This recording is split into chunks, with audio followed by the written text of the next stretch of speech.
Pattinson, and I'm a beer historian. Well, at least that's what people call me nowadays. Dan and Martha were flying back to the States and had an unexpected stopover in Amsterdam. And they got in touch with me and asked me if I wanted to go out for a beer. And we went, had a drink with them, and we got talking about the idea of brewing some old recipes. And yeah, it really went from there. And so I came up with some recipes and gave Dan a choice of some, and he picked one, and that was the first Once Upon a Time beer, the 1832 4X, which is a particularly nice beer. Well, this has been like a dream for me. I wanted to taste Barclay Perkins Exhale for a long time, and getting the chance to have two versions of it was really very special, especially because of what they show, the fact that you've got the two beers. Well, they're not two beers, it's actually the same beer. It is marketed as the same beer, 107 years apart, but completely different. Virtually no similarities between the two at all. And it's just a wonderful demonstration of just how dynamic British beer's been in the past, how much it's changed, and how much it continues to change. That if you were to look at, if they were still brewing Exhale today, I'm sure it'd be different from the 1945 one.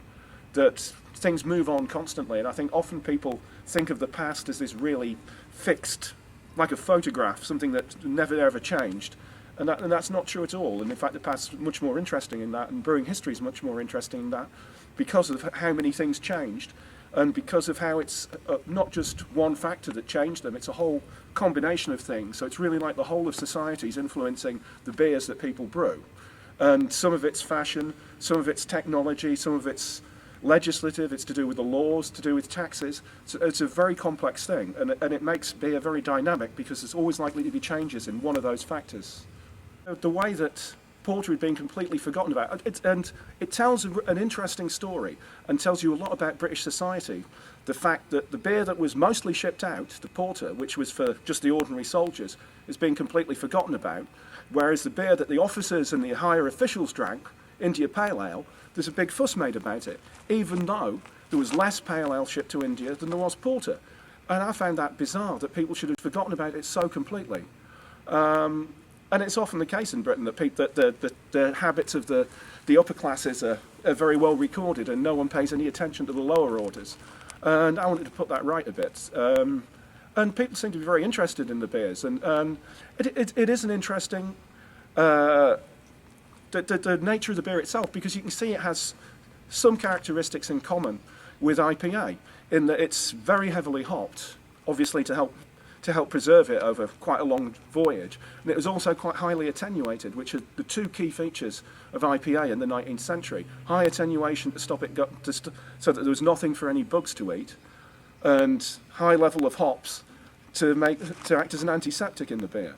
And you can see that they were applying similar techniques to porter.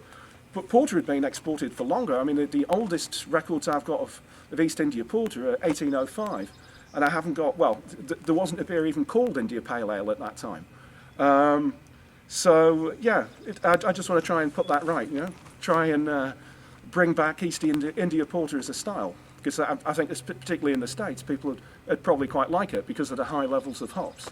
It is sort of, in a way, black IPA, and I've seen the term used, black IPA, in the 19th century.